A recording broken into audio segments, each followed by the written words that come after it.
فلا یحض علی طعام المسکین، یہ خود بھی نہیں دیتا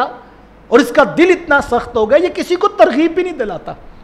یہ کسی کے پاس بھی نہیں جاتا کہ یار میں تو نہیں کر سکتا لیکن اللہ نے آپ کو کشادگی دی، آپ کو وسعت دی ہے، اتنے غریب ہیں، اتنے لوگ مسکین ہیں، آپ ان کی کفالت اپنے ذمہ لے لیں، آپ ان کو کھانا پیش کر دیں۔ تو یہ خود بھی نہیں کرتا اور کسی کو بھی ترغیب نہیں دیتا۔ اور اسلام ایسا خوبصورت دین ہے، اسلام نے کسی کو بھی جو ہے وہ فراغت نہیں دی، کسی کو آزادی نہیں دی، کسی کو چھٹکارا نہیں دیا کہ ٹھیک ہے بات ختم، کہ ہمارے پاس تو گنجائش نہیں تھی، ہم تو دے نہیں سکتے تھے۔ ایسا نہیں ہے، ہمارے کندھوں پہ یہ بھی ذمہ داری، اگر ہم خود نہیں کر سکتے تھے تو ہم کسی کو جا کے ترغیب دلا سکتے، ہم مؤثر تھے معاشرے میں، ہماری پوزیشن خاندان میں ایسی تھی کہ اگر ہمارے پاس گنجائش نہیں تھی تو ہم کسی صاحب ثروت کے پاس جا سکتے تھے، کسی ایسے دوست کو ترغیب دلا سکتے تھے جو کسی مسکین کو کھانا کھلا دیتا۔ تو یہ دوسری آپشن دی ہے اسلام نے،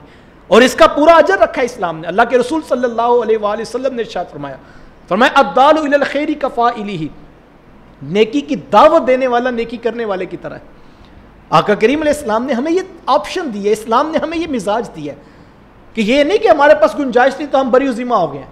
نہیں، اگر ہم خود نہیں کر سکتے تو ہم کسی کو ترغیب ضرور دلائیں۔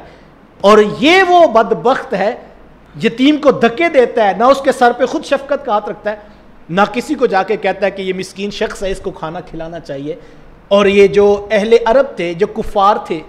ان کا دوسرا رویہ سورہ یاسین کے اندر اللہ تعالیٰ نے بیان کیا کہ ایسے لوگ موجود ہیں جو یہ کہتے ہیں کہ جو ہے وہ اگر اللہ چاہتا تو ان کو خود کھلا لیتا، بھلا ہماری محتاجی کیا ہے؟ تو اگر ان کو نہیں رزق مل رہا، یہ غریب ہیں، یہ مفلس ہیں،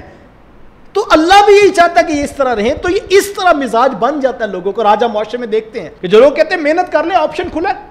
تو صاحب صرف محنت کر لینا آپشن کھلا نہیں ہے۔ قرآن نے معاشرتی رنگ دیا اور معاشرے کے اندر جو ہے وہ ایک خوبصورتی پیدا کرنے کے لیے، بیلنس پیدا کرنے کے لیے کہا کہ نہیں، اگر تمہیں وسعت دی ہے تو تمہارا کمال نہیں ہے، تمہارا خالق کوئی اور ہے جس نے تمہیں وسعت دی اور تمہیں یہ تصور دیا کہ تم نے خود بھی کھانا ہے، تم نے اوروں کو بھی کھلانا ہے، اور اگر تم خود کھلانے کی پوزیشن میں نہیں ہو، تم کسی کا بوجھ اٹھانے کی پوزیشن میں نہیں ہو، تو تم بری ذمہ نہیں ہو، تمہارے کندھوں پہ یہ بوجھ ہے کہ تم نے کسی کو ترغیب دلانی ہے۔ اور اگر معاشرے میں کچھ لوگ یہ ذمہ داری بھی لے لیں تو معاشرے کے دکھ بانٹے جا سکتے ہیں۔ اگر ایک شخص غریب ہے، مفلس ہے،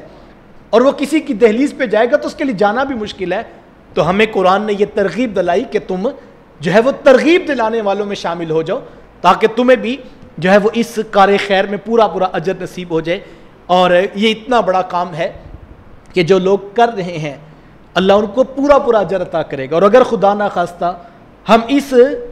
جو ہے وہ ذمہ داری کو بھی قبول نہیں کرتے، نہ ہم خود بانٹنے والوں میں ہیں،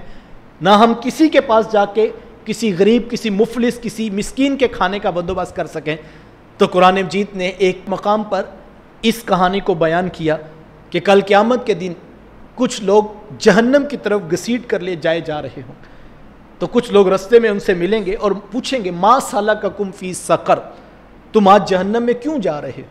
تو اپنے سبب بیان کریں گے لم نکو من المصلین، ہم نماز نہیں پڑھا کرتے، ولم نکو نطعم المسکین، اور نہ ہم مسکین کو کھانا کھلایا کرتے تھے۔ آج ہمارے جہنم میں جانے کی ایک وجہ یہ بھی ہے کہ ہم نے مسکین کو کھانا نہیں کھلایا۔